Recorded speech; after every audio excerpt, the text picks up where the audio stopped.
Imagine a world where gods walked among us, not as distant deities, but as kings who ruled Earth for a staggering 241,200 years. A single clay tablet, unearthed from the sands of Iraq, that claims 8 rulers held dominion for tens of thousands of years, each numbers so vast they defy everything we know about history. What if these kings were not human, but extraterrestrial beings from a planet called Nibiru, engineering humanity itself? What if their blood still flows in our veins, hidden in our DNA, controlling the world from the shadows? Welcome, dear listeners, to a journey that will unravel the greatest mystery of our past, a tale so shocking it could rewrite who we are. If these kings were real, who or what were they? And why does a single line in this ancient text, "Then the flood swept over," mark the end of their reign and the beginning of our world? This is the enigma of the Sumerian king list, inscribed on the Weld-Blundell Prism, a small clay artifact no larger than a book, discovered in 1922 in the ruins of Lhasa, now modern Iraq. Its cuneiform script, etched with chilling precision, lists 8 antediluvian kings: Alulim, Alalgar, Enmenluana, Enmengalana, Dumuzid, Ensipadzidana, Enmendurana, and Ubaratutu, whose reigns total 241,200 years. Alulim alone ruled for 28,800 years, Alalgar for 36,000, and Enmenluana for 43,200. These are not myths spun by poets, but records written as coldly as a ledger, in the same matter-of-fact tone as the list's later kings, like Gilgamesh, whose existence archaeology confirms. If the second half of the list is real, why dismiss the first? Could these kings have been something other than human, perhaps the Anunnaki, beings from the stars who, according to some, created us? The numbers are not random. They align with the Sumerian unit called a Sar, 3,600 years, a cycle that eerily matches the orbital period of Nibiru, a planet proposed by Zecharia Sitchin. In his 1976 book, The 12th Planet, Sitchin claimed the Anunnaki came to Earth 450,000 years ago to mine gold, creating humans as laborers through genetic engineering. These kings, he argued, were either Anunnaki or hybrids, their long reigns reflecting extraterrestrial lifespans. But the mystery deepens. In 2013, a genetic study shocked scientists. A South Carolina man, Albert Perry, carried a Y chromosome lineage dating back 338,000 years, far older than Homo sapiens' supposed origins. Could this be proof of alien tampering in our DNA? Or consider David Icke's darker twist. These kings were reptilian shape, shifters, their descendants ruling today's elites, their copper-based blood giving rise to the term blue blood. Is it coincidence that 15% of us carry Rh-negative blood, a trait with no clear evolutionary purpose, sometimes linked to these ancient bloodlines? The Sumerian king list does not just recount history, it challenges it. Why do myths worldwide, Sumerian, biblical, Hindu, Egyptian, speak of long-lived rulers before a great flood? Why does the Prism's flood align with a global sea level rise around 10,000 years before Christ? Could the Anunnaki have triggered this cataclysm to reset their experiment? Or is the list a clever propaganda, crafted 4,000 years ago to legitimize Sumerian kings? Dear listeners, I am Mr. H, your guide through these ancient enigmas on Mystery History for Sleep. If these mysteries spark your curiosity, consider subscribing and ringing the bell to join us for more journeys into the unknown. Your support keeps these stories alive. In our next chapter, we will meet Alulim, the first king, said to rule from Eridu, a city built by divine command. Was he a man, a god, or an emissary from the stars? Stay tuned, for the secrets of his reign may hold the key to our origins. The Weld-Blundell Prism, a small clay artifact unearthed in 1922 from the sun-scorched ruins of Lhasa in modern-day Iraq, stands as one of the most provocative relics of human history. This four-sided prism, no taller than 8 inches and perforated through its core like a sacred scroll, bears cuneiform inscriptions that challenge our understanding of the past. Discovered during an expedition sponsored by Herbert Weld-Blundell, and now housed in the Ashmolean Museum at Oxford, the Prism records the Sumerian king list, a ledger of rulers stretching back to a time before the Great Flood. Its text, written with the precision of a bureaucrat, lists 8 antediluvian kings who collectively reigned for 241,200 years, numbers so vast they seem to mock our sense of time.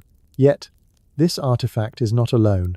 At least 16 other fragments of the king list, found in cities like Nippur and Kish, echo its core narrative, suggesting it was a foundational history for the Sumerians, the architects of humanity's first civilization. But what secrets does this prism hide, and why do some claim it was nearly lost to a modern conspiracy? The Sumerian king list begins with a bold declaration. After the kingship descended from heaven, the kingship was in Eridu. This is no poetic flourish, but a statement of cosmic origin, implying that rulership was not a human invention but a gift bestowed from above. The first king, Alulim, ruled Eridu for 28,800 years, followed by Alalga for 36,000 years, and others up to Ubaratutu, the last before the flood. Each reign is measured in sars, a Sumerian unit of 3,600 years, suggesting a deliberate mathematical pattern tied to celestial cycles. The list then shifts abruptly after the flood, marked by the stark line. Then the flood swept over to kings with shorter, verifiable reigns, like Gilgamesh of Uruk, whose city walls and epic tales are grounded in archaeological evidence. This seamless blend of the fantastical and the historical creates a paradox. If the post-flood kings are real, why dismiss the pre-flood ones as myth? The Sumerians, flourishing between 4,100 and 1,750 years before Christ in southern Mesopotamia, now Iraq and Kuwait, were pioneers of civilization. They invented cuneiform writing, built ziggurats reaching for the heavens, and developed a base 60 mathematical system still used in our clocks and circles. Their cities, like Eridu and Uruk, emerged with startling sophistication around 5,400 years before Christ, as if civilization sprang fully formed. Excavations at Eridu reveal a temple rebuilt obsessively over centuries, each layer grander, as if preserving a sacred link to the divine. This sudden leap, known as the Sumerian problem, baffles archaeologists, as no clear precursors explain the rapid rise of writing, law, and architecture. The king list offers a provocative answer. Civilization was not evolved but delivered, perhaps by the Anunnaki, deities described as those who from heaven to earth came. The Weld-Blundell prism, dated to around 2,100 years before Christ during the Earth 3 period, is not the only version of the king list. Variants from the Old Babylonian period, such as the Nippur recension and the Kish tablet, show slight differences in names and reigns but maintain the same antediluvian framework. For example, some lists give Alulim 67,200 years, while others align with the Weld-Blundell's 28,800. These discrepancies suggest oral traditions or scribal errors, yet the consistency of an antediluvian era ending in a flood points to a shared cultural memory. Scholars like Thorkild Jacobson argue the list was political propaganda, compiled to legitimize dynasties like Ur III by tracing their lineage to divine origins.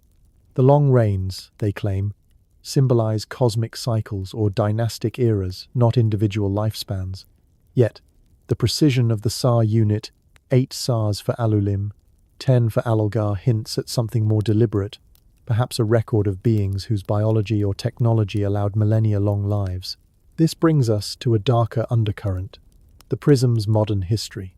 During the 2003 Iraq War, the Iraq Museum in Baghdad was looted, and thousands of artifacts, including cuneiform tablets, vanished. Some conspiracy theorists, citing reports from alternative media like the blog of archaeologist Neil Asher, claim the Weld-Blundell prism or related tablets were targeted to suppress evidence of humanity's extraterrestrial origins. While the prism itself remained safe in Oxford, recovered tablets from looted collections, such as those returned by the United States in 2018, included king list fragments. These events fuel speculation that global powers seek to hide the truth of the Anunnaki, who some, like Zecharia Sitchin, believe were alien colonizers from Nibiru. Sitchin's theory posits that the Anunnaki arrived 450,000 years ago to mine gold, creating humans as laborers. The king list, in this view, documents their governors, with reigns reflecting Nibiru's 3,600-year orbit. Adding to the mystery, the Prism's context aligns with global traditions. The Babylonian priest Berossus, writing in the 3rd century before Christ, described antediluvian kings taught by Oannes, a fish-like sage who emerged from the Persian Gulf to impart wisdom. These Apkallu sages, 7 in number, mirror the king list's divine rulers, suggesting a transfer of knowledge from non-human entities. Similarly, Egyptian priest Manetho's king lists record gods and demigods ruling for thousands of years before historical pharaohs, while Hindu Puranas describe yugas with long-lived beings before a cosmic decline. The biblical patriarchs, like Adam at 930 years, echo this pattern of longevity before a flood.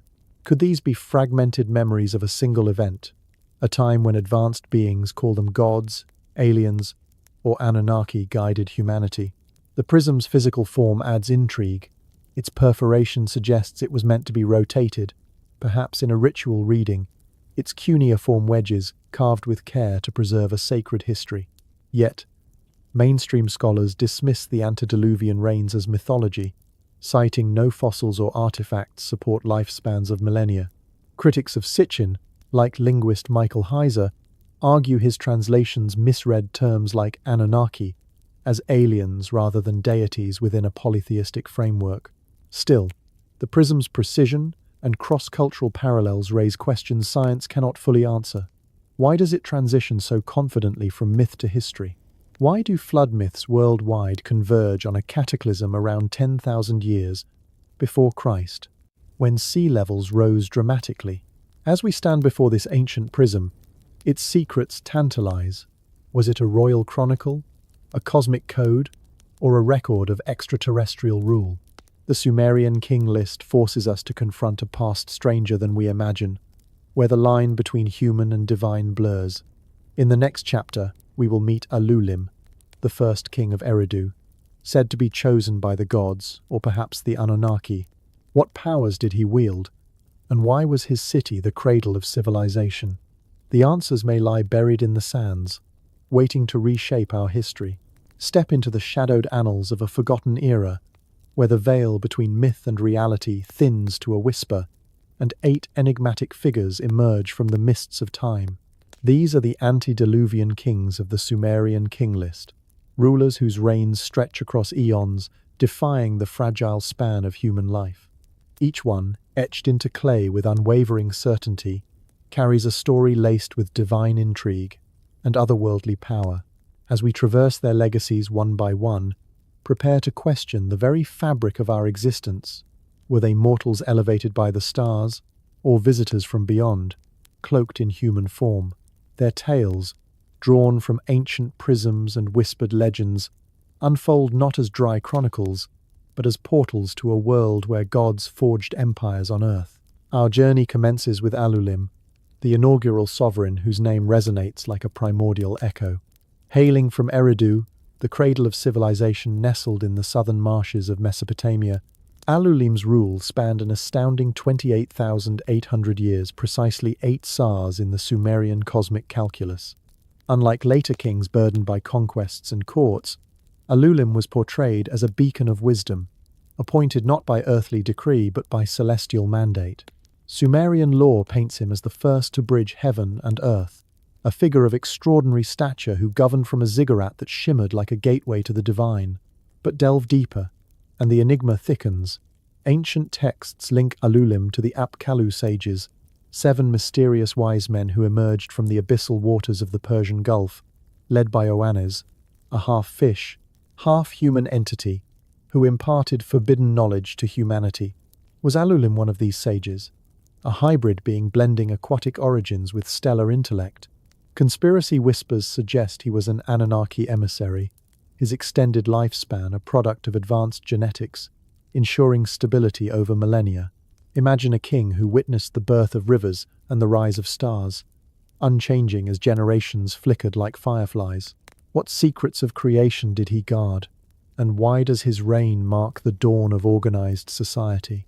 As we ponder, the allure of his divine selection pulls us onward, hinting at manipulations far beyond human ken.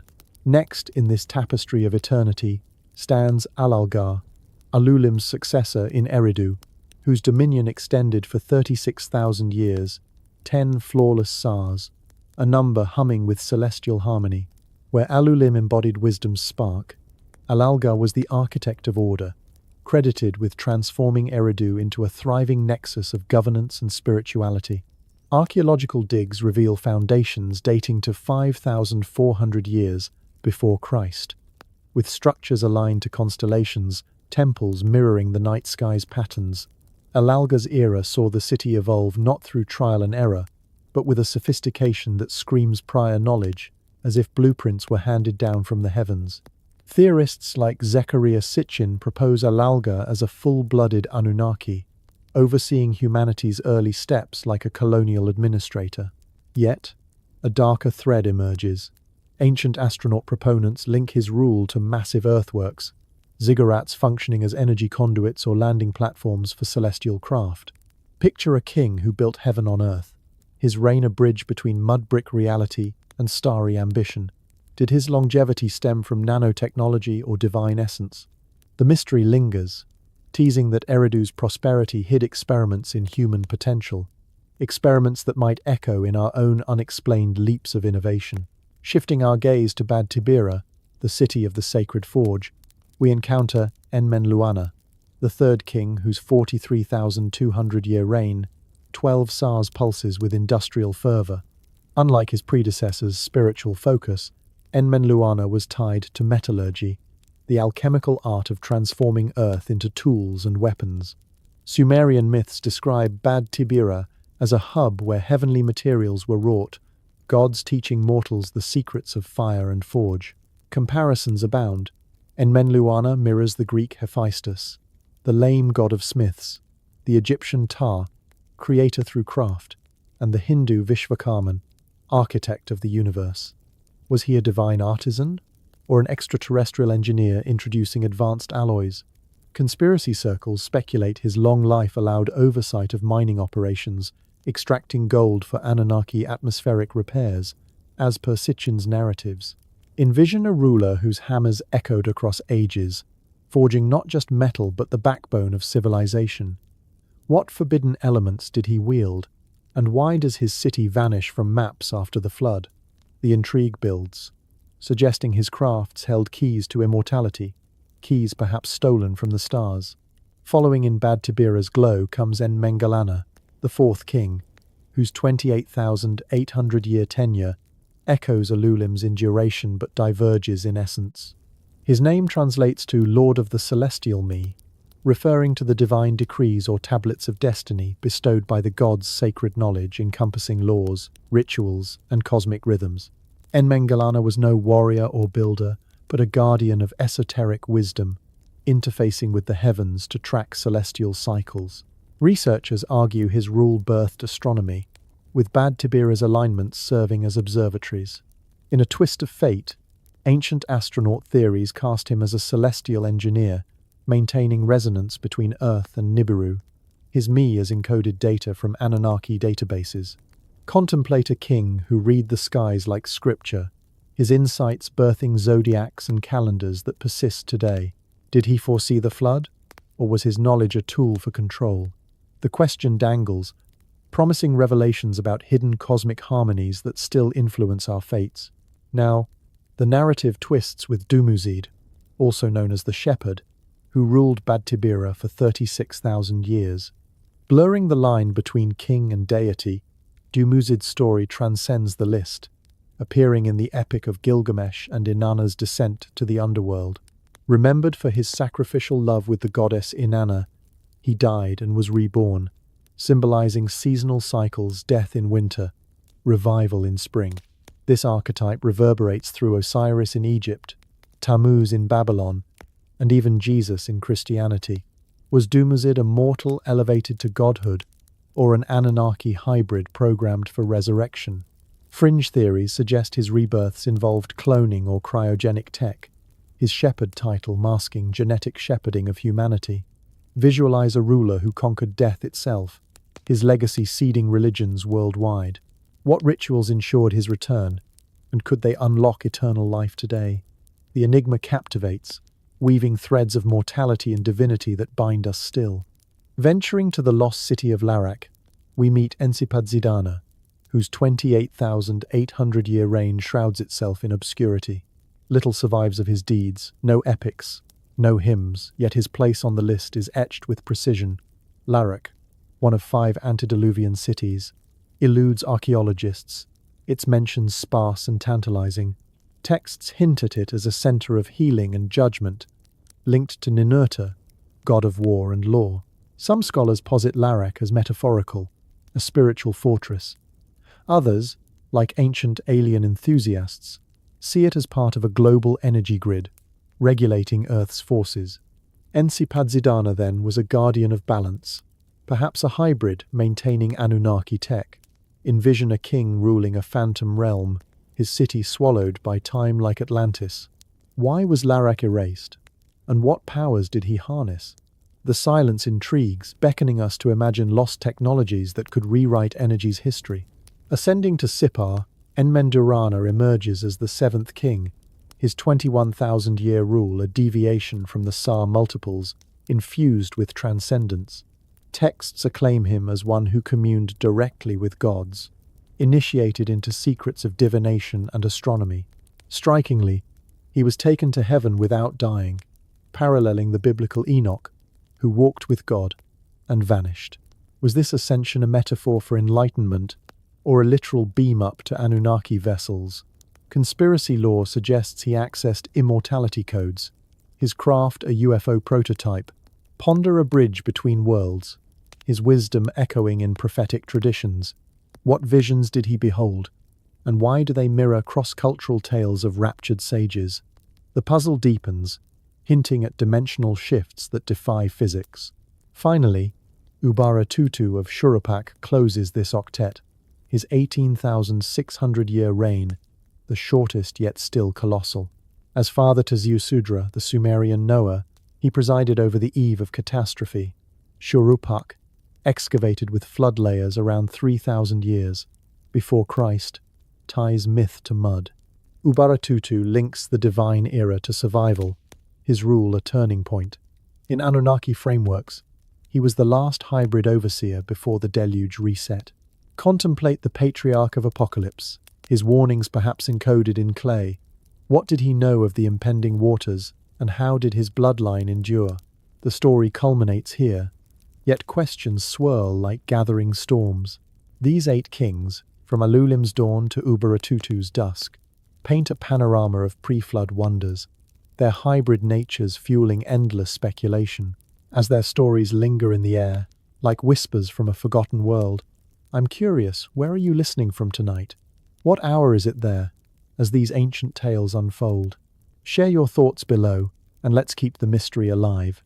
But what cosmic mathematics governed their reigns, and could the Sa hold prophecies for our future? Uncover that in the next revelation, where numbers reveal hidden cycles and impending returns.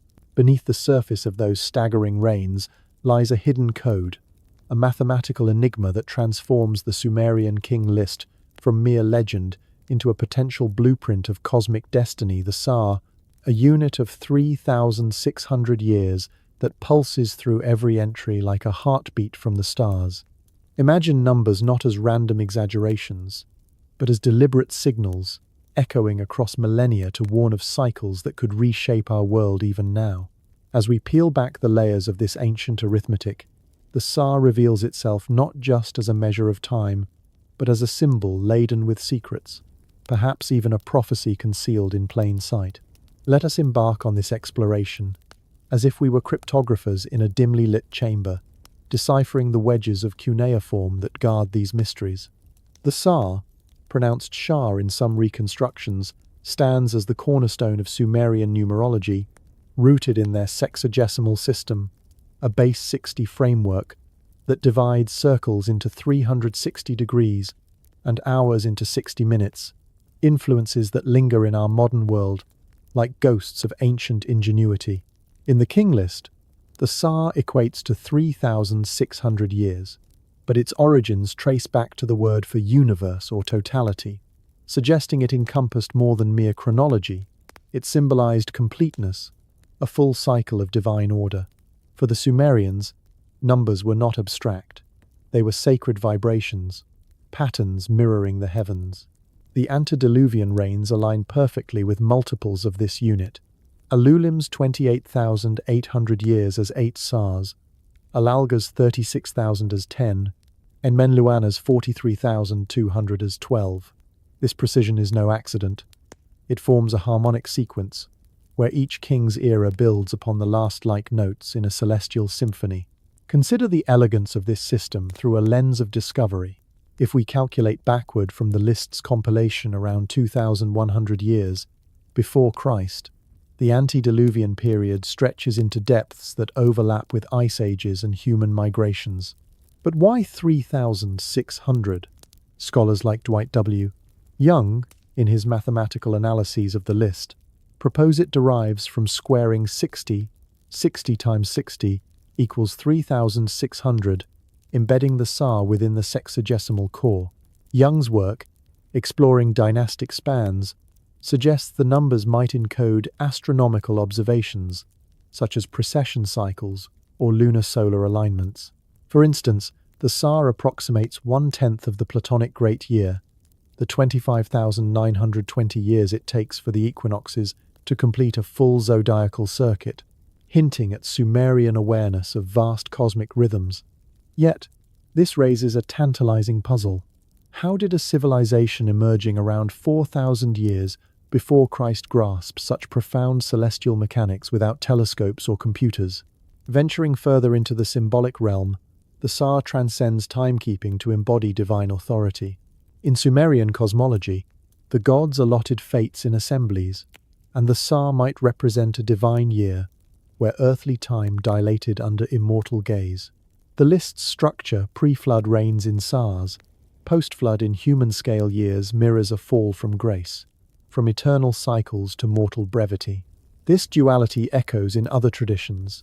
The Hindu Yugas, where the Satya Yuga spans 1,728,000 years, divided into cosmic units, or the Mayan long count, with backtoons of 144,000 days, approximately 400 years, building to grander epochs.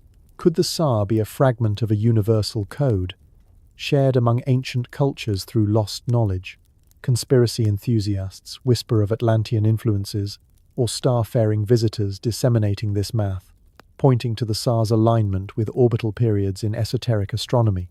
But here the narrative takes a shadowy turn, as we confront the Sa's most controversial link, the orbit of Nibiru, the elusive planet championed by Zecharia Sitchin. In his seminal works, Sitchin posits Nibiru as a rogue world with a 3,600-year elliptical path, swinging through our solar system like a cosmic pendulum. This exact match to the Sa fuels speculation that the king list encodes Nibiru's passages, each Sa marking a return that brought Anunnaki interventions, gold mining, genetic tweaks, or cataclysms. Sitchin's critics, including astronomers like Michael Heiser and Phil Plait, dismantle this by noting no observational evidence supports such a planet. Its gravity would destabilize orbits, and no telescope has spotted it. Yet, the allure persists.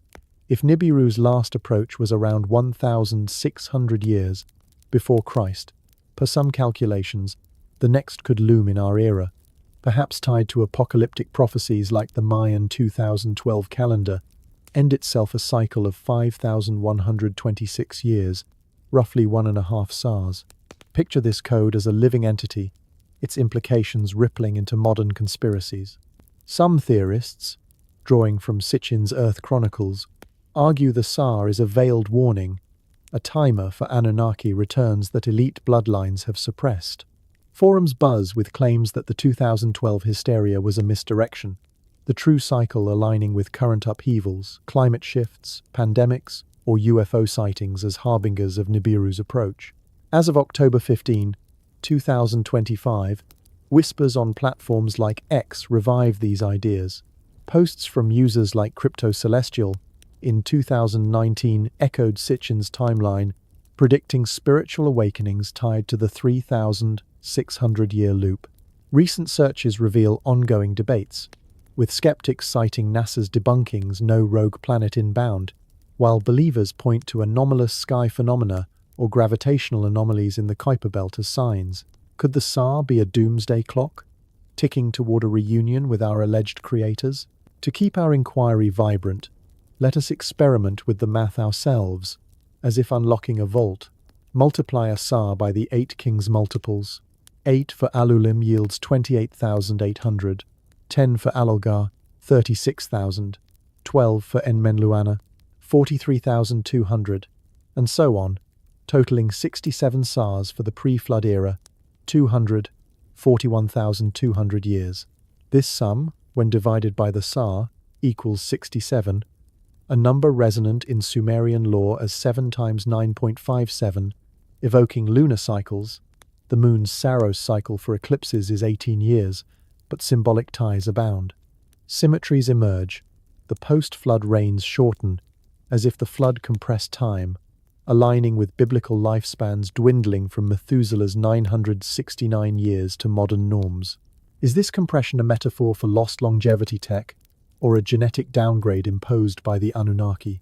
The SAR's symbolism extends to sacred geometry, where 3,600 divides into arcs and angles, influencing ziggurat designs, stepped pyramids as mathematical models of the universe. In Babylonian extensions, the SAR became part of larger units, like the Ner, 600, and Sos, 60, but the king list elevates it to narrative spine. Critics like Thorkild Jacobson view it as propaganda, inflating reigns to deify ancestors. Yet, mathematical purists like those in ResearchGate publications decode it as a sexagesimal puzzle, where reigns in days, not years, yield plausible histories, Alulim's reign shrinking to about 80 years, if divided by 360. This day-for-year theory, akin to biblical prophecies, adds another layer. Was the list a coded almanac, its SARs masking real chronologies to protect esoteric truths? As we navigate these numerical labyrinths, the SAR emerges as more than a unit, it's a cipher, potentially forecasting returns or revelations. In fringe circles, it's linked to modern cycles, stock market crashes every 3,600 days, or geomagnetic reversals hinting at Nibiru's pull. Even without extraterrestrials, the SAR's precision demands awe. How did Sumerians conceive such vast scales? The questions multiply like the system's bases, drawing us deeper into symbolic webs. Yet, this mathematical mosaic sets the stage for cataclysm. How did the SAR's harmonious cycles shatter with the Great Flood? In the unfolding drama ahead, we confront the deluge that drowned an era, its waters perhaps unleashed by forces tied to these very numbers. What horrors did it conceal, and could similar waves rise again? Waves crashed like the wrath of forgotten gods, swallowing cities whole as the sky tore open in a torrent that erased the world. Screams drowned in the roar of waters rising from the abyss, carrying away temples, forges, and the echoes of reigns that spanned millennia. This was the deluge, the cataclysm that severed humanity's divine past from its mortal future, a flood so profound it etched itself into every culture's soul. But was it nature's fury, or a deliberate purge orchestrated by celestial overlords? As the waters receded, leaving mud-choked ruins and shattered legacies, the Sumerian king list captures the moment with chilling brevity. Then the flood swept over. Now, let us chase the ripples of this apocalypse, piecing together clues from buried clay and whispered myths, to uncover what truly ended an era and birthed our own. Envision yourself as an intrepid explorer, sifting through layers of sediment in the cradle of civilization, where the Euphrates and Tigris once birthed empires. Archaeological digs at sites like Ur, Kish, and Shuruppak have unearthed tangible scars of this flood, thick deposits of river silt, up to 11 feet deep in places, blanketing ancient settlements.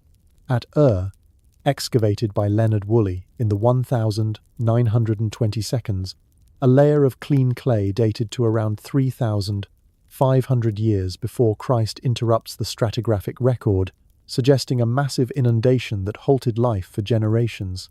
Woolley's team found artifacts below this stratum, including royal tombs with gold and lapis lazuli, abruptly cut off by the flood mud, as if the city was preserved in a watery time capsule. Similarly, at Kish, multiple flood layers from different eras around 3,000 to 2,900 years before Christ hint at recurring disasters, while Shurapak, the home of Ubara Tutu, reveals a silt deposit from approximately 2,900 years before Christ, aligning with the King List's timeline.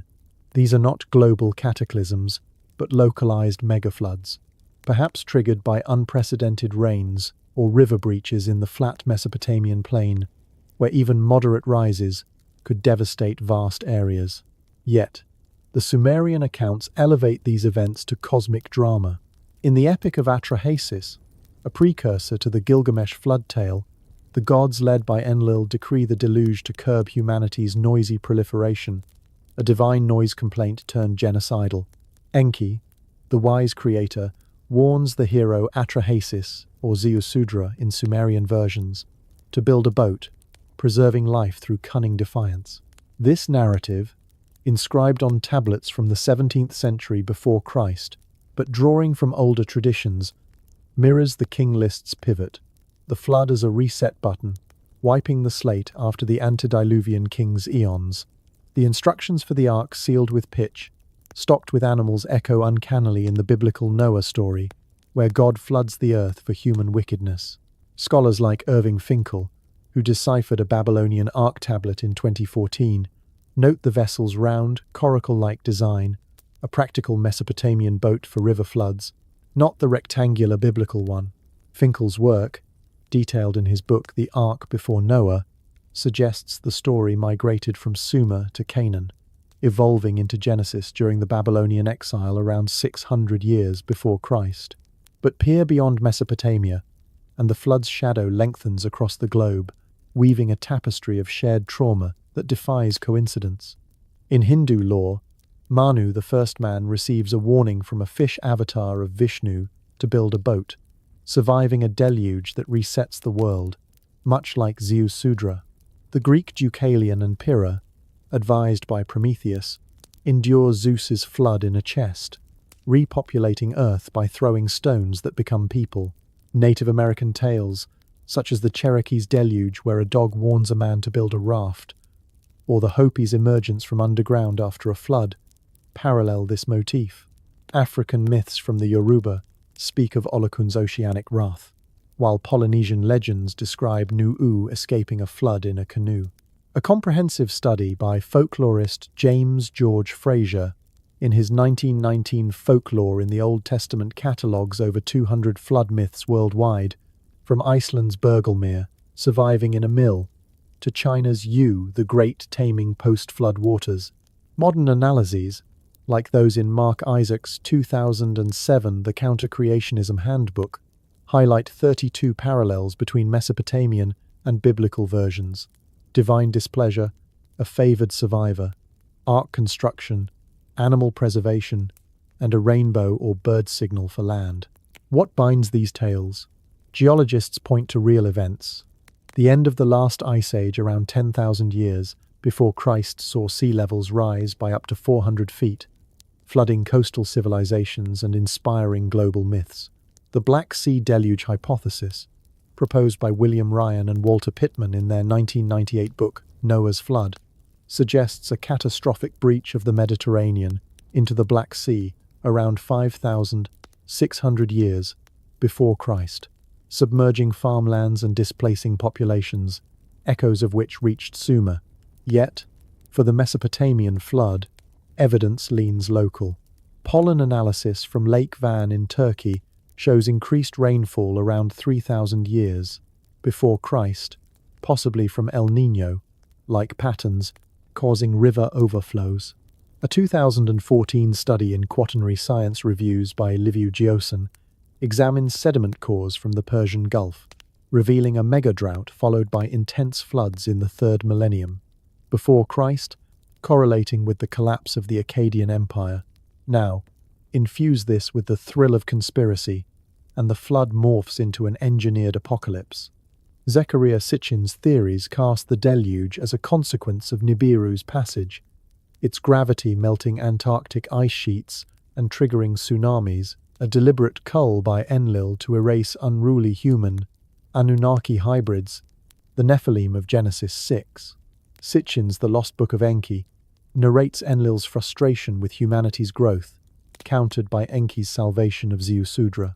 Echoing this, Davidic's reptilian paradigm frames the flood as a reptilian reset, eliminating competing bloodlines to install loyal hybrids. Recent speculations, as of October 2025, swirl around alleged Anunnaki warnings. A YouTube video titled "Anunnaki Warned Us in 2025, but We Didn't Listen" by channel Ancient Aliens Mysteries, uploaded in July 2025, claims decoded Sumerian tablets predict Nibiru's return, causing seismic floods, tying to increased UFO sightings reported by the Pentagon's AARO in their 2025 annual report. Forums on Reddit are divided by Ancient Aliens buzz, with threads from September 2025 linking anomalous weather patterns, record floods in Asia and Europe, to gravitational perturbations from an unseen planet. Delve into the artifacts that survived this watery Armageddon. The Eridu Genesis tablet, fragmented but poignant, describes the gods' decision to flood after humanity's clamor disturbs their rest, with Zeusudra's piety earning him immortality post-deluge. The Lament for a poetic dirge from around 2,000 years before Christ, evokes an evil wind accompanying the flood, interpreted by some as nuclear fallout from Anunnaki weapons. Sitchin links it to the destruction of Sodom and Gomorrah, radioactive traces allegedly found in the Dead Sea region, per a controversial 2021 study in Nature Scientific Reports on a meteor airburst at Tal el Hammam, around 1,650 years before Christ. Critics dismiss this as pseudoscience, but proponents see patterns, vitrified sands in the Sinai, similar to nuclear test sites, hinting at advanced tech unleashing biblical plagues. From a narrative shift, let's personify the flood as a vengeful entity, born of divine caprice or cosmic inevitability. In the Atrahasis epic, the waters are unleashed after failed attempts at population control plagues. Famines prove insufficient, culminating in Enlil's decree. This mirrors environmental warnings today. As of 2025, IPCC reports predict rising seas from climate change, evoking flood myths as ancestral cautions against hubris. Indigenous stories, like the Australian Aboriginal Dreamtime floods punishing lawbreakers, add cultural depth, suggesting a universal archetype rooted in real prehistoric disasters, such as the Younger Dryas impact hypothesis, a comet strike around 10,800 years before Christ causing rapid melting and megafloods, as theorized by Graham Hancock in his 2015 Magicians of the Gods. The flood's aftermath reshaped societies. Post-deluge, the king list notes kingship descending again, but with diminished reigns, symbolizing a loss of divine favor or genetic purity.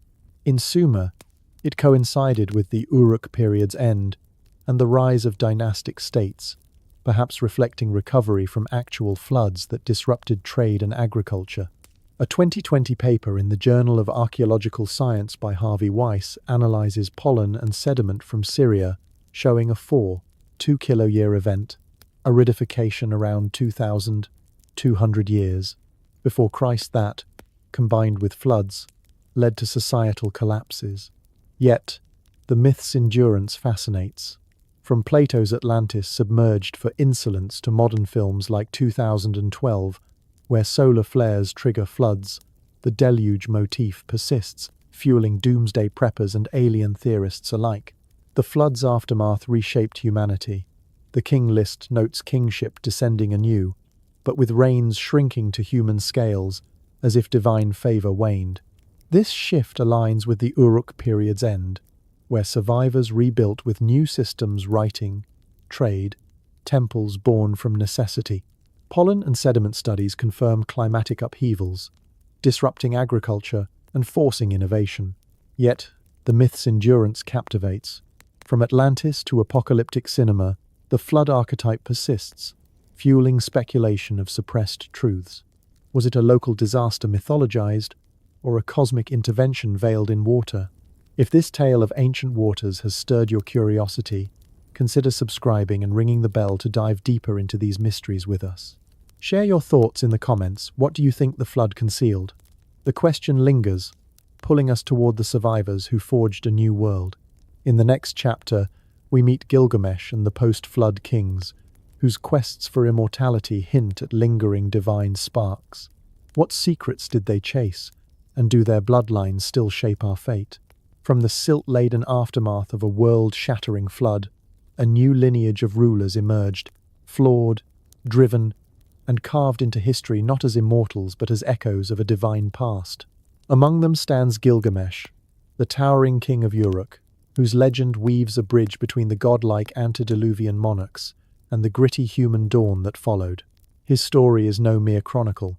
It's a tapestry of ambition, loss, and whispered secrets, where unearthed bricks clash with tales of forbidden bloodlines. Was the deluge a cleansing wave that erased the old world, or did it merely dilute its mysteries, leaving traces in the veins of kings like him? Imagine Uruk, a sprawling city reborn from the mud, its massive walls a defiant stand against the chaos of the flood's wake. Archaeological digs reveal a metropolis that surged to prominence just as the Sumerian king list places Gilgamesh's reign of 126 years. German teams, sifting through layers of sun-baked brick, uncovered ramparts stretching over 5 miles, encircling temples and canals that hum with early writing and bureaucracy. These walls, described in the Epic of Gilgamesh as gleaming like a copper band, bear royal inscriptions, some whispering his name. Recent magnetic surveys at Uruk-Waka, led by Iraqi and international scholars, detected buried structures, canals, and shrines, hinting at a city that rebuilt with startling innovation, as if guided by fragments of lost knowledge. The flood's silt, found beneath these layers, marks a reset, thrusting survivors like Gilgamesh into a role of reshaping society from the ashes. Gilgamesh strides into legend as a demigod, 2/3 divine through his mother, the goddess Ninsun, and 1/3 mortal via his father, Lugalbanda. The king list positions him in Uruk's first dynasty, post-flood, but his epic, a mosaic of Sumerian tales woven into 12 tablets, paints him as a restless colossus. He wrestles Enkidu, a wild man molded from clay by the gods to tame his tyranny, forging a brotherhood that fuels their feats, slaying Humbabar in the cedar forest, spurning the goddess Ishtar, and felling the bull of heaven. These acts provoke divine wrath, leading to Enkidu's death, a loss that drives Gilgamesh to seek immortality. He journeys to Utnapishtim, the flood survivor akin to Ziusudra or Noah, who reveals a plant of eternal youth hidden beneath the sea. Gilgamesh claims it, only to lose it to a serpent, a haunting symbol of humanity's fleeting grasp at divinity. This epic, preserved in Nineveh's ancient library, is no mere story. It's a soul's wrestle with mortality in a world forever altered by water. Gilgamesh's reality anchors in artifacts, votive offerings from Uruk, like a carved vase naming him Lord of Kulab, confirm his historical shadow. Newly translated tablets suggest he oversaw temple restorations, perhaps rebuilding Enki's shrine at Eridu to reconnect with the gods. These efforts, paired with canal systems disrupted by flood silt, show a king grappling with a fractured world, forging order through innovation, cylinder seals for trade, ziggurats as beacons. Yet, conspiracy currents stir the waters. Posts on X claim Gilgamesh was an Anunnaki hybrid, his rumored giant stature 11 cubits, nearly 18 feet evidence of Nephilim blood from biblical lore. Social media threads weave him into modern myths, tying his epic to religious founders like the Smith family, suggesting Sumerian echoes in sacred texts. These whispers amplify the question, was Gilgamesh a bridge between divine ancestors and human heirs? The king list's post-flood era marks a stark shift, Reigns shrink from eons to centuries, then decades, as if the gods withdrew their favor. Kings like Messenapada of Ur, listed after Gilgamesh, appear on artifacts like the Tamil inscription, linking them to temple rebuilds for deities like Ninhursag. Excavations at Ur's royal tombs uncover gold headdresses and sacrificial burial servants entombed with their lords, hinting at lingering god-king rites. Recent finds in Oman, with Mesopotamian pottery, suggest trade networks carried these legends far, perhaps seeding tales of demigods across the Gulf. This transition speaks of a world humbled, its rulers no longer eternal but striving, their legacies etched in clay rather than cosmic cycles. Gilgamesh's quest for immortality fuels endless intrigue. Facing Utnapishtim, he fails a test to stay awake for 7 days, underscoring his mortal limits. Yet, rumors of his tomb persist. Claims of a Euphrates burial, seized during the Iraq invasion, circulate in fringe circles, amplified by a Wisdomia, AI, article and debunked on social media as misidentified ruins. A tablet dubbed the Gilgamesh Dream Tablet, returned to Iraq after looting, sparks speculation of resurrection rituals, echoed in alleged leaks tying global elites to Nephilim secrets. On X, popular posts with millions of views link Gilgamesh to Nimrod, the biblical hunter-king, suggesting he built Babel as an Anunnaki heir. Others claim his tomb holds evidence that could shatter history, tying him to Genesis's mighty men of old. This hybrid theory electrifies the tale. Zecharia Sitchin casts Gilgamesh as a descendant of Anunnaki, human unions. His strength, a genetic remnant of Enki's experiments. David Icke goes darker, framing him as a reptilian hybrid, his blue blood tied to copper-based physiology, a marker of aristocratic lineage. The H-negative blood type, present in 15% of humanity, is cited as a vestige its pregnancy, complications, a hint of alien ancestry. These ideas resonate on social media platforms, where threads speculate Gilgamesh's quest sought Anunnaki tech, perhaps hidden in submerged ruins off the Persian Gulf, as sonar surveys hint at sunken structures. The post-flood kings Enmerkar, Lugalbanda, and others form a dynasty of semi-divine rulers, their reigns still long but fading. Enmerkar, credited with inventing cuneiform, ruled for centuries, his city a hub of scribes.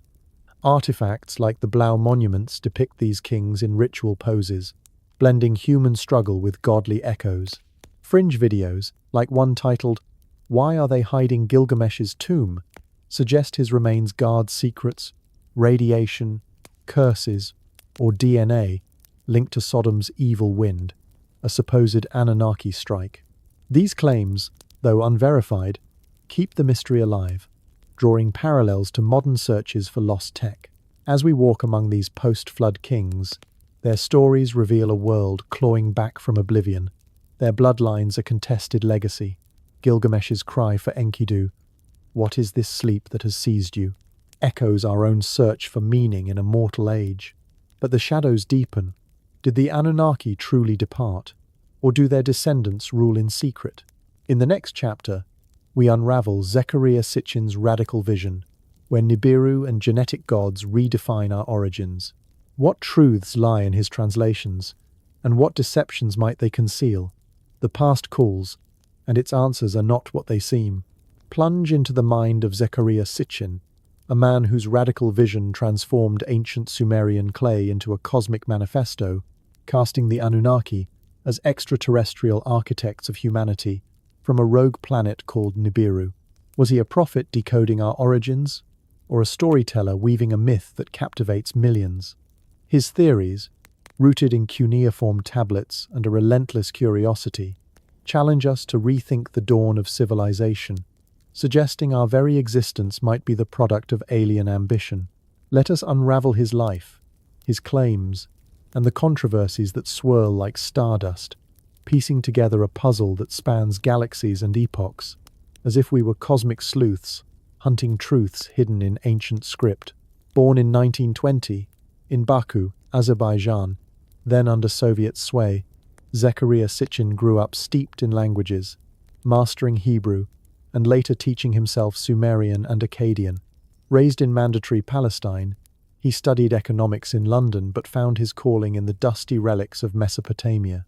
A journalist by trade, not an academic, Sitchin's outsider lens fueled his audacious interpretations. By 1976, his book The 12th Planet launched the Earth Chronicles series, selling millions and igniting global fascination.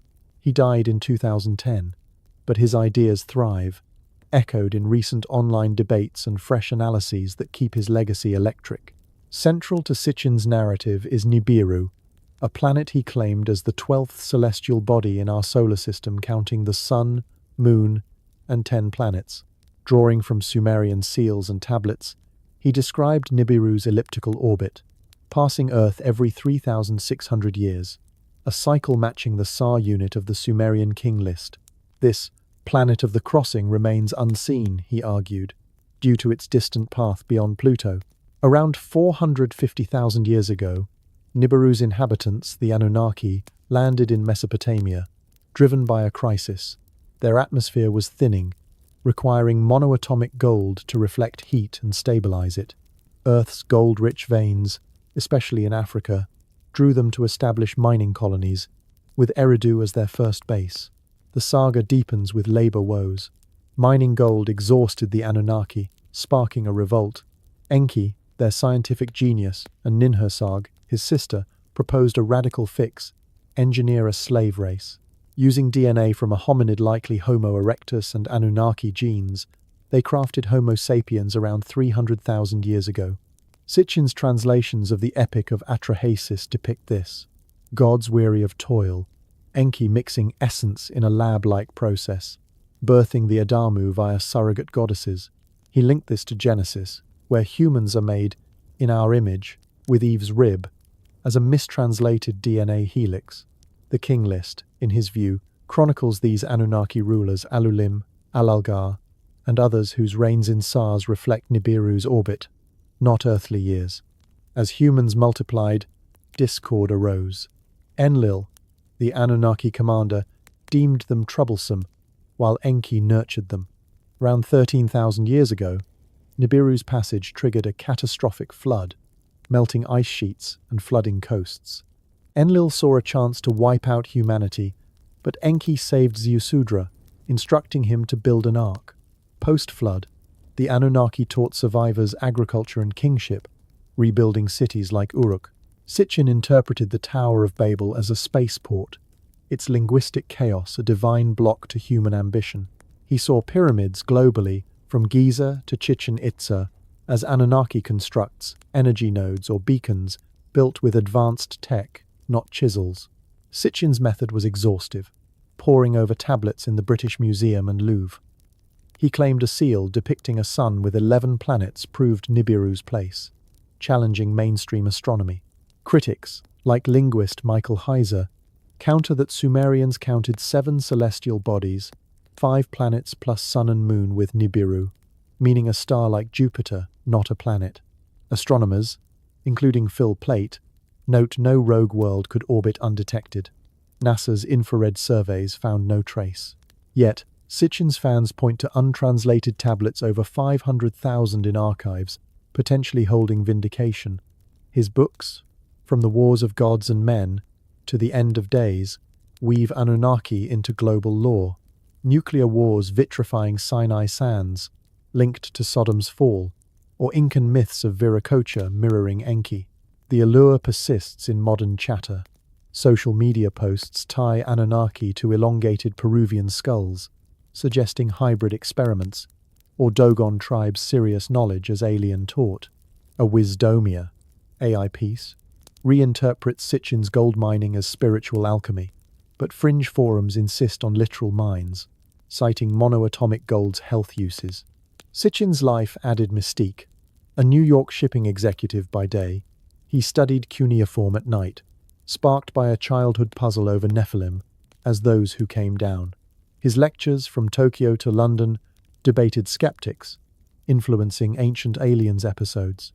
Critics accuse him of echoing Robert Temple's Sirius theories or Velikovsky's catastrophe models, but his narrative scope blending tablets, DNA, and stars captivates. Sitchin's evidence hinges on anomalies. Sumer's sudden leap to civilization, with wheels and math emerging fully formed, defies gradualism. A 338,000-year-old Y chromosome lineage, found in a South Carolina man, challenges human timelines, hinting at archaic interbreeding.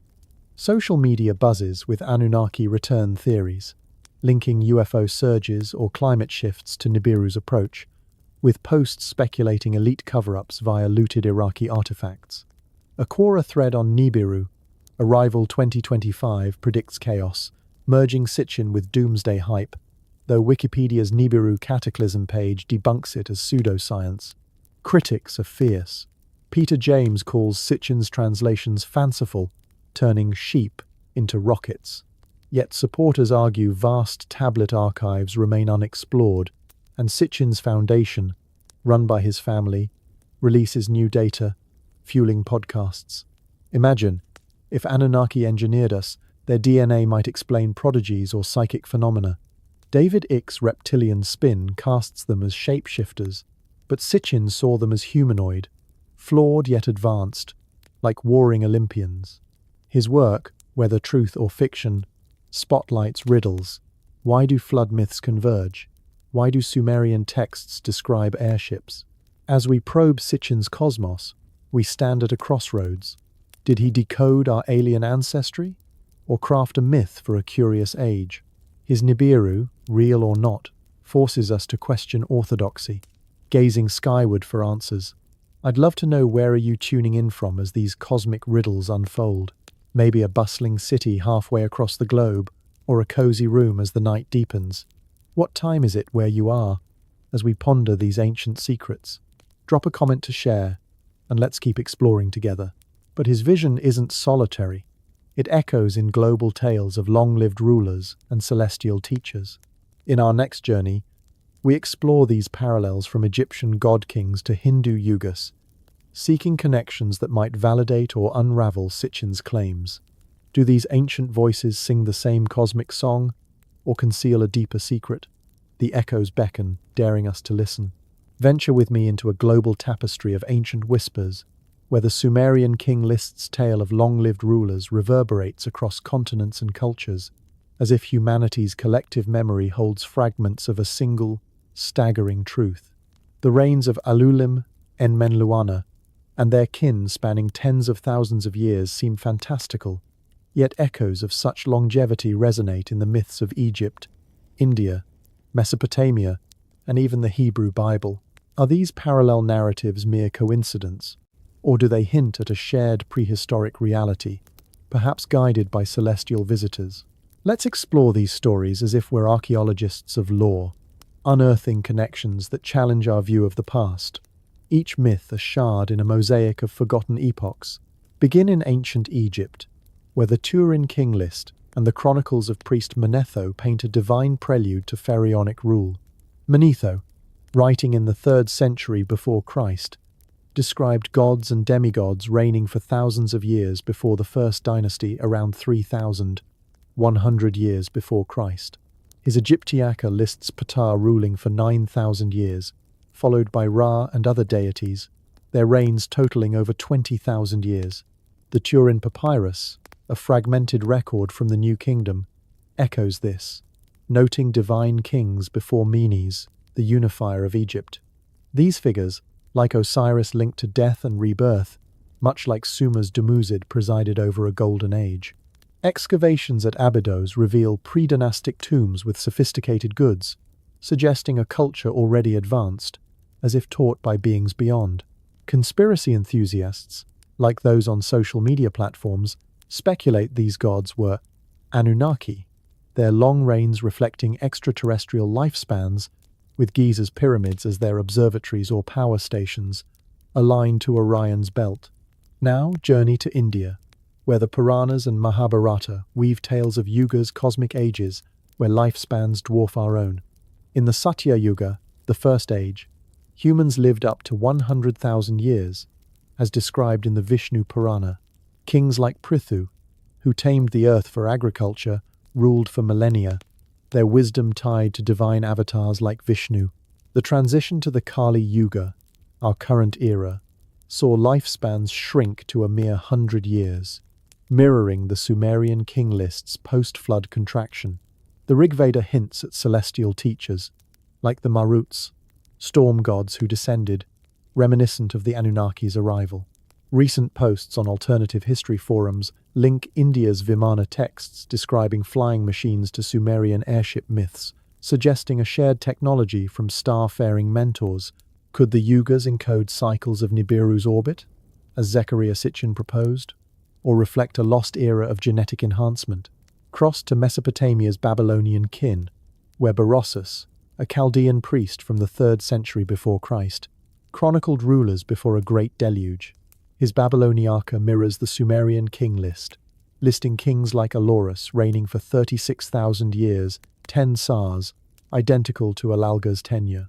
Berossus credits Oannes, a fish-like sage emerging from the Persian Gulf, with teaching, writing, math and law, much like Enki's role in Sumer.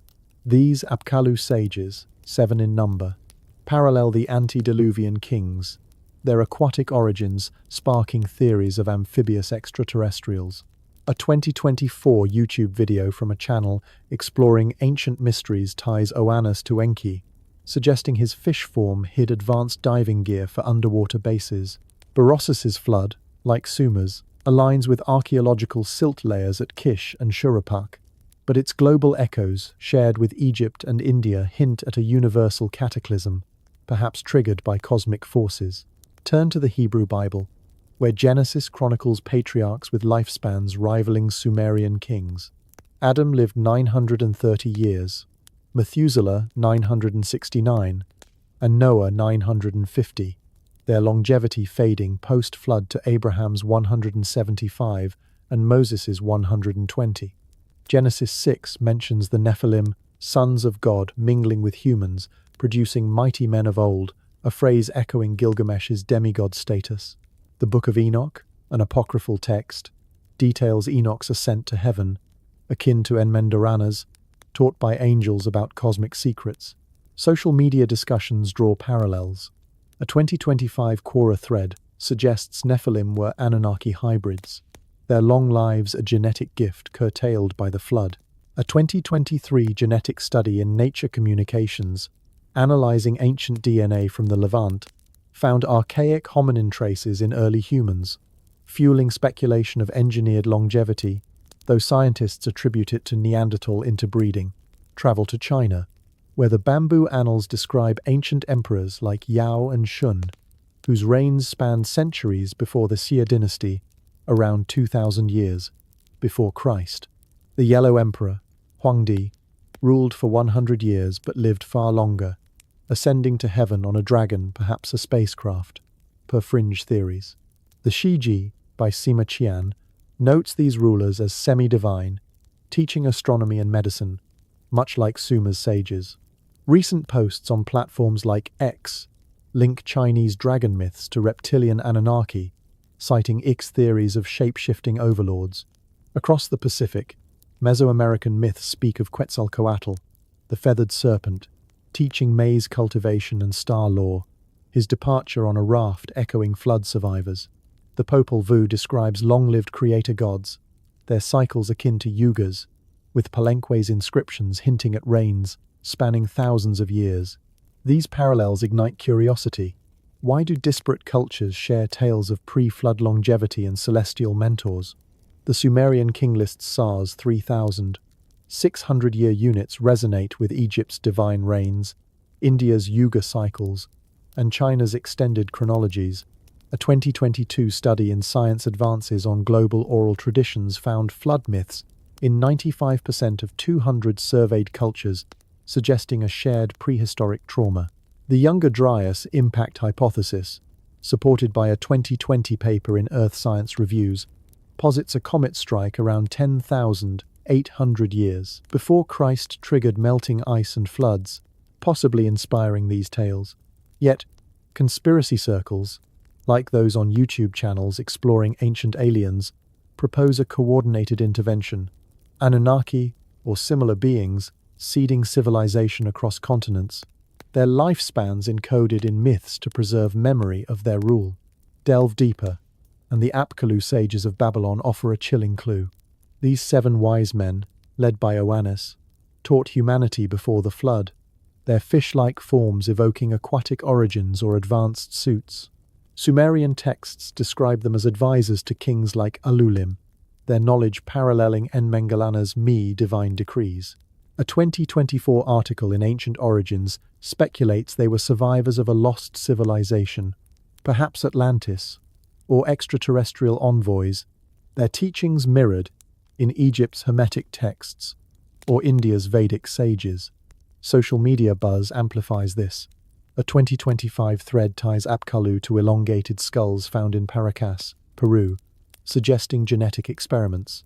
The H-negative blood type, cited in fringe blogs, reappears as a marker of alien ancestry, its 15% prevalence in humans, a lingering trace of divine tampering. Yet, skepticism tempers the tale. Scholars like Stephanie Daly, in her book Myths from Mesopotamia, argue these long reigns are symbolic, representing dynastic eras or celestial cycles, not literal lifespans. The Sumerian sexagesimal system, with its base 6-0 elegance, could inflate reigns for ritual effect, as seen in Berosus's 432,000-year pre-flood sum, divisible by sacred numbers. Geneticist Luigi Cavalli Sforza's work on human migration shows no evidence of extraterrestrial DNA, attributing longevity myths to cultural reverence for ancestors. Still, anomalies persist. Sumer's sudden emergence, Egypt's predynastic sophistication, and India's astronomical precision in the Vedas defy gradualist models, as if knowledge arrived fully formed. As we trace these global threads, a pattern emerges, a pre-flood era of near-divine rulers, followed by a cataclysm and diminished lives. Could this reflect a genetic downgrade, as Sitchin suggested, or a lost technology of longevity? The myths converge, yet diverge in detail, like scattered pieces of a cosmic puzzle. What binds them accident, archetype, or alien agenda? In our next chapter, we probe the modern legacy of these tales, DNA anomalies, royal bloodlines, and whispers of Anunnaki control. Do our genes and rulers carry their mark? Or are we chasing shadows of our own making? The past holds its breath, waiting for us to uncover its truth. Trace the invisible threads from ancient Sumer to our modern world, where the Anunnaki's shadow might linger not in ruins, but in the very code of life, pulsing through select bloodlines. Imagine a hidden legacy encoded in DNA, where anomalies whisper of extraterrestrial tinkering, and royal pedigrees conceal a cosmic inheritance. As we dissect this contemporary enigma, we'll navigate labs buzzing with genetic revelations, palaces guarded by age-old secrets, and underground theories that suggest control from the stars never truly ended. Could your own blood hold a clue to this puzzle? Or are we all unwitting players in a game designed eons ago? Let's start in the sterile glow of genetic laboratories, where scientists unravel the helix of human history, often stumbling upon twists that echo Sumerian myths. Consider the H-negative blood type, present in about 15% of the global population, a trait that defies easy explanation. Unlike Rhys-positive blood, which carries the rhesus protein inherited from primate ancestors, Rhys-negative lacks this marker entirely. This absence creates complications, such as hemolytic disease in newborns. When an H-negative mother carries an H-positive child, her body treats the fetus as a foreign invader, mounting an immune attack. Why would evolution preserve such a risky variant? Mainstream biology attributes it to a mutation arising around 35,000 years ago in Europe, particularly among the Basque people, whose isolated gene pool shows the highest concentration at about 35%. Yet, the trait's global distribution scattered across continents without clear migratory patterns fuels speculation. Enter the conspiracy lens. Ray, negative as a vestige of Anunnaki engineering. Proponents argue this blood type stems from extraterrestrial intervention, where the Anunnaki removed the primate factor to create a superior or controllable hybrid. A book like Bloodline of the Gods by Nick Redfern explores this, suggesting rough negative individuals descend from ancient alien-human unions, their blood a marker of the Nephilim or fallen ones from Genesis. Redfern points to traits often associated with Rh negatives: lower body temperature, extra vertebrae, heightened sensitivity to electricity, and purported psychic abilities like empathy or premonitions. While anecdotal, surveys on H-negative forums report these at higher rates, though no peer-reviewed studies confirm it. A Gaia article posits Re-negative as alien DNA, comparing maternal-fetal incompatibility to hybrid animal sterility, like mules from horses and donkeys. If true, it implies humans were bred as a cross-species experiment, with H-negative as the pure alien strain. Recent genetic finds add fuel. A study in Nature Communications analyzed ancient DNA from the Levant, revealing archaic hominin traces in early humans' admixtures beyond Neanderthals or Denisovans, hinting at unknown lineages. While attributed to natural interbreeding, fringe interpreters see Anunnaki fingerprints, especially since the timeline overlaps with Sitchin's arrival dates. Another anomaly, a 338,000-year-old Y chromosome lineage, discovered in a South Carolina man and matching samples from Cameroon's Mbo people.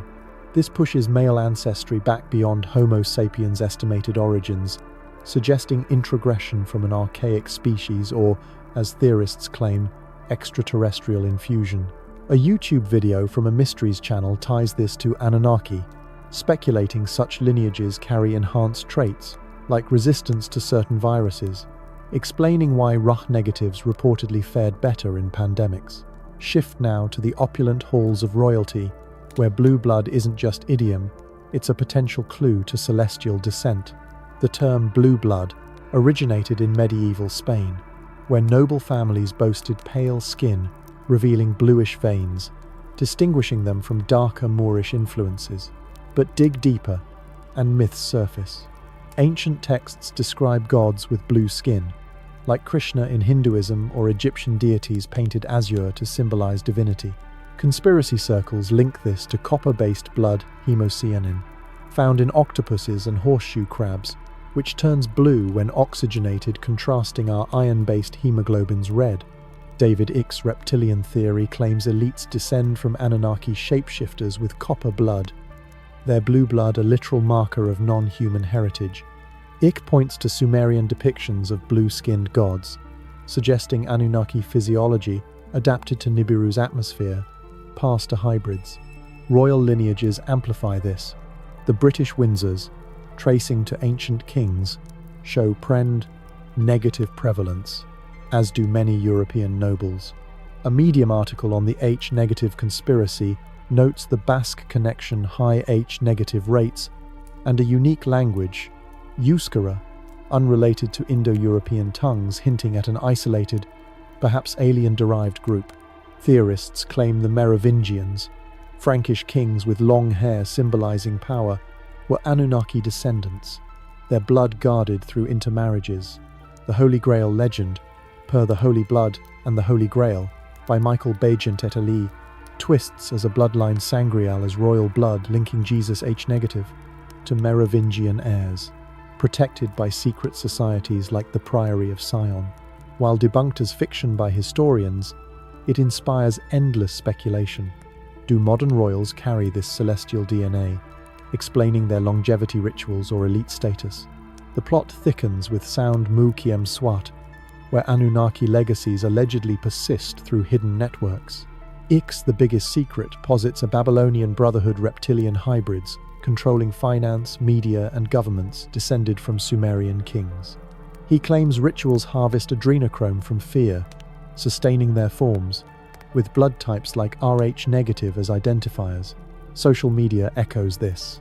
Posts suggest intelligence agencies track H-negatives for their starseed potential, linking to CIA's Stargate project on remote viewing, where H-negatives reportedly excelled. A Facebook group on ancient secrets discusses Anunnaki inducing Re-negative for control, removing the primate factor to make humans more pliable. Global elites fuel suspicion. The Rothschilds, Rockefellers, and Bushes, often accused of blue blood ties, intermarry to preserve lines. a podcast episode on bloodlines of the Anunnaki, questions why rulers insist on sky-descended blood, from Sumer to Windsor. Fringe sites claim DNA tests on royal mummies, like Tutankhamun's, show rare haplogroups R1b, common in Western Europe, but anomalous in Egypt, hinting at external infusion. A YouTube short on a 2025 skeleton with non-human DNA ties to Anunnaki, speculating elites suppress such finds to hide their heritage. But skepticism cuts through. Blood type distribution follows migration patterns, with Rh negative peaking in Basques due to isolation, not aliens. A Science Daily article on cracking the XGAR blood group code shows anomalies as natural variations, not extraterrestrial.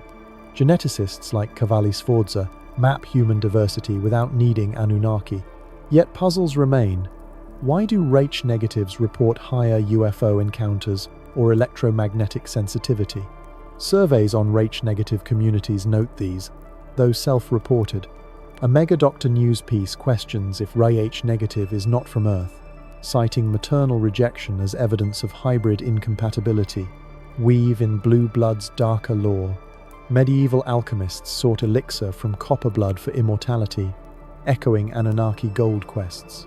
Conspiracy blogs link this to adrenochrome harvesting, a QAnon staple, claiming elites use it to extend lives, mimicking antediluvian kings. A Tengritar Academiesi article posits Re negative as extraterrestrial lineage, the Anunnaki's legacy among us. Amazon's Bloodlines of the Celestial explores Rota negative, fallen angels, and Anunnaki, blending science and myth. As we navigate this web, the Anunnaki's modern legacy blurs science and shadow, DNA anomalies as mutation or marker, royal blood as privilege or plot, control as coincidence or conspiracy. Do elites guard Anunnaki secrets, their blood a key to power? Or are we projecting ancient fears onto modern inequalities? If these questions spark your imagination, join us for more by subscribing and hitting the notification bell. Let's keep unraveling these cosmic enigmas together. Drop a comment. What do you make of these bloodline mysteries? The intrigue builds, leading us to critiques and scientific counters. In the next unveiling, we confront the flaws in these theories, from scholarly takedowns to empirical evidence. Will they crumble under scrutiny or reveal cracks in our reality? The verdict awaits, shrouded in doubt. From the glittering allure of ancient gods descending in fiery chariots to the cold scrutiny of modern labs, the theories of Zecharia Sitchin crumble under a barrage of evidence, or do they? What if the very criticisms aimed at dismantling his vision of Anunnaki astronauts only reveal how deeply entrenched our resistance to cosmic origins might be? As we step into this arena of debate, envision yourself as a juror in a trial of ideas, weighing scholarly swords against the whispers of clay tablets, where every rebuttal sparks a new question about what we've been taught to believe. Let's dissect these challenges not as final verdicts, but as gateways to deeper intrigue, probing the linguistic loopholes, astronomical absurdities, and scientific snags that cast shadows over Sitchin's interstellar saga. Consider first the linguistic labyrinth where Sitchin's translations twist like serpents in the Garden of Eden. At the core, critics argue he mangled Sumerian words to fit his narrative, turning poetic deities into literal spacefarers. Take the term Anunnaki. Sitchin rendered it as those who from heaven to earth came, evoking alien invaders in rocket ships. But delve into the electronic text corpus of Sumerian literature, and it emerges as princely seed or offspring of Anu, the sky god, with no hint of extraterrestrial travel. Scholars like Michael Heiser, a biblical expert with a doctorate in Hebrew Bible and Semitic languages, dismantle this in his online critiques. Sitchin's famous cylinder seal VA 243, which he claimed depicts the sun surrounded by 11 planets, proving a 12th, Nibiru, actually reads as a mundane message, "You're his servant," from a noble to a subordinate. The central sun is a star symbol, common in Mesopotamian art for deities, not a solar system map. Heiser points out that Sumerians distinguished stellar symbols clearly, and no text supports Sitchin's planetary count. They knew only 5 planets plus the sun and moon as wanderers. This isn't minor nitpicking, it's a foundational flaw, as if building a castle on shifting sands. Yet, the curiosity lingers.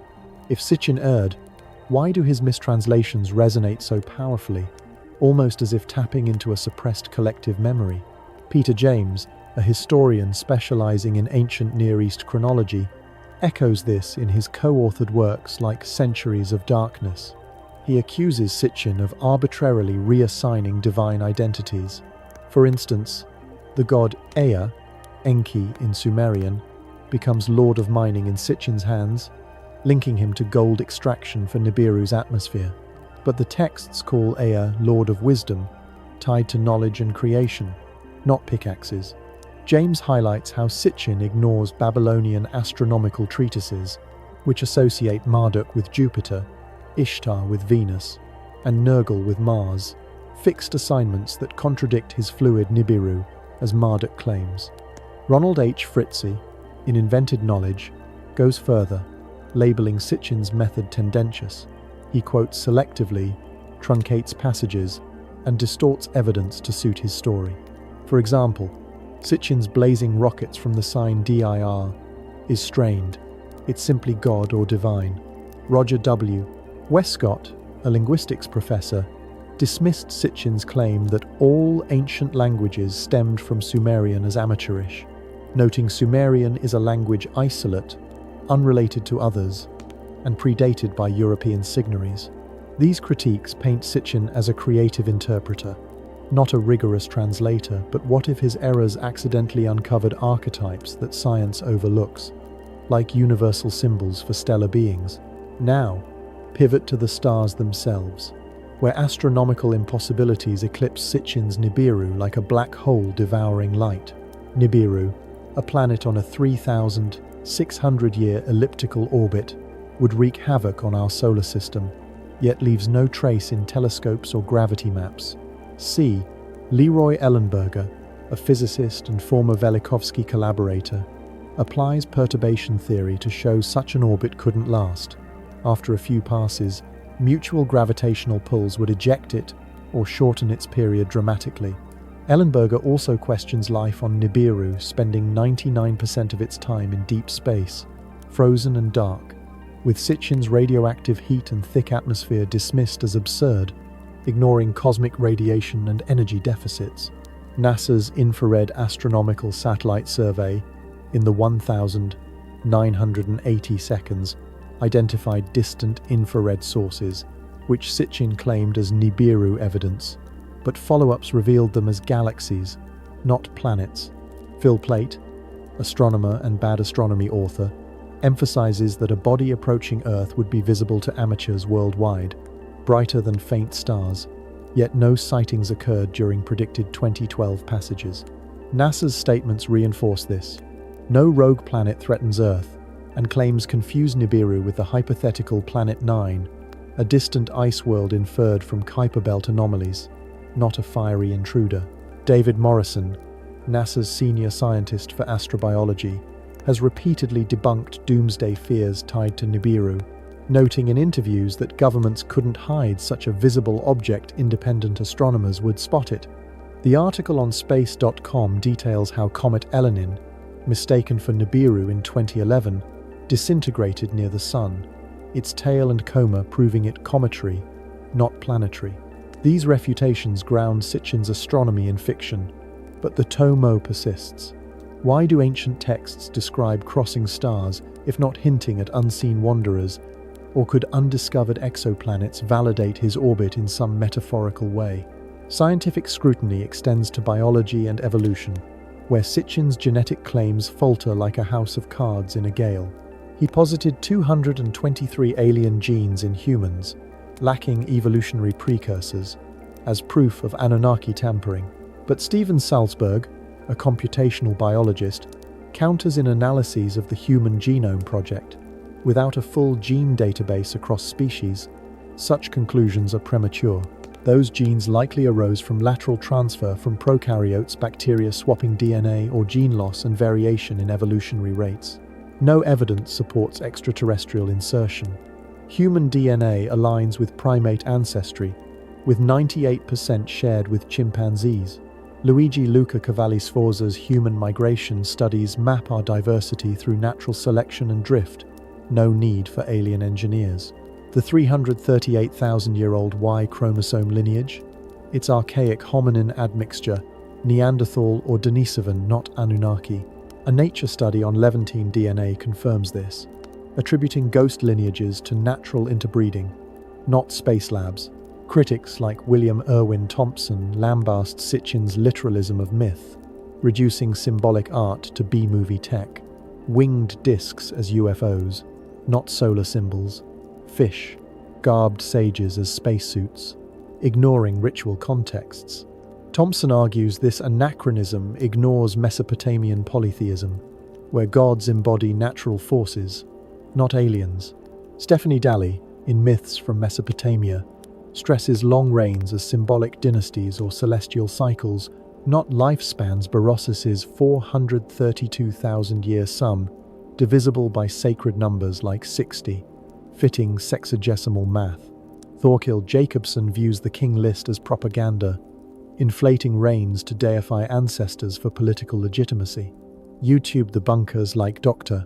David Miano, in videos from channels exploring antiquity, systematically dismantle Sitchin. No Sumerian texts mention Anunnaki mining or creating slaves for gold. They're divine council members. Miano's summaries highlight how Sitchin ignored grammar, fabricating rockets from sheep metaphors. A Quora response notes Assyriology and sciences have refuted him comprehensively, yet his appeal lies in filling Darwinian gaps with drama. The New York Times portrayed Sitchin as fringe, his ideas pseudoscience per experts, though his books sold millions. These criticisms form a formidable barrier, yet cracks appear. Untranslated tablets, 500,000 might hold surprises. Sumer's leaps defy gradualism, and anomalies like Rh negative persist unexplained. Is science too rigid, dismissing what it can't measure? Or does Sitchin's allure stem from our craving for cosmic purpose? The debate rages, leading us to the final reckoning. As we balance these scales, the critiques sharpen our curiosity. If Sitchin was wrong, what explains the myth's unity? In our concluding reflection, we confront the Anunnaki's enduring legacy questions that refuse to fade, challenging if we're children of stars or soil. Are we ready for the answers, or do deeper mysteries await? As the veil of night deepens and the stars above flicker like ancient sentinels, let us gather the fragments of this epic journey, the clay prisms etched with impossible rains, the whispers of gods from distant worlds, and the shadows that stretch from Sumer's cradle to our own shadowed present. I am Mr. H, your nocturnal navigator through the labyrinths of time on Mystery History for Sleep, and tonight we stand at the threshold of revelation, piecing together the enigmatic legacy of the Anunnaki, not as a tidy summation, but as a mosaic of lingering questions, where each shard reflects a possibility more tantalizing than the last. What if the Sumerian king list isn't a relic to be shelved, but a living echo, resonating through our blood, our societies, and the very cosmos that birthed us? Lean in closer, for in this conclusion, we'll wander through the echoes of these mysteries, not to close the book, but to fan the flames of curiosity that might illuminate truths we've long overlooked. Reflect for a moment on the Weld-Blundell Prism itself, that humble clay artifact no larger than a forgotten scroll, yet holding a chronicle that defies the linear march of history. Its list of 8 antediluvian kings, Alulim's 28,800 years of wisdom in Eridu, Enmenluana's 43,200 years, forging metals in Bad Tibira, Dumuzid's cyclical rebirths, and Ubara Tutu's final vigil before the waters rose, paints a world where time bent to divine will. We've traversed their stories, from celestial appointments to industrial marvels, each reign a thread in a tapestry suggesting humanity's origins were not a slow crawl from caves, but a sudden infusion of otherworldly knowledge. The Great Flood, that pivotal swept-over moment, reset the board, shortening lifespans and dimming the divine spark, as seen in post-deluge kings like Gilgamesh, whose quests for immortality mirror our own existential yearnings. But herein lies the intrigue. If these tales were mere metaphors, why do they pulse with such mathematical precision? The SARS 3000, 600-year cycles aligning like cosmic gears. Zecharia Sitchin's bold lens magnified this into a galactic drama, the Anunnaki, as astronauts from Nibiru, mining gold, engineering us as laborers, and departing after the deluge, leaving hybrid descendants to rule in secrecy. His Earth Chronicles series, with its daring translations, sparked a renaissance of wonder, yet faced the scalpel of criticism. Linguistic leaps that turned gods into rocket pilots, astronomical orbits that defy physics, and genetic claims lacking empirical backbone. Scholars like Michael Heiser and Peter James expose these as interpretive overreaches, reminding us that Sumerian texts were poetic expressions of a polytheistic worldview, not sci-fi blueprints.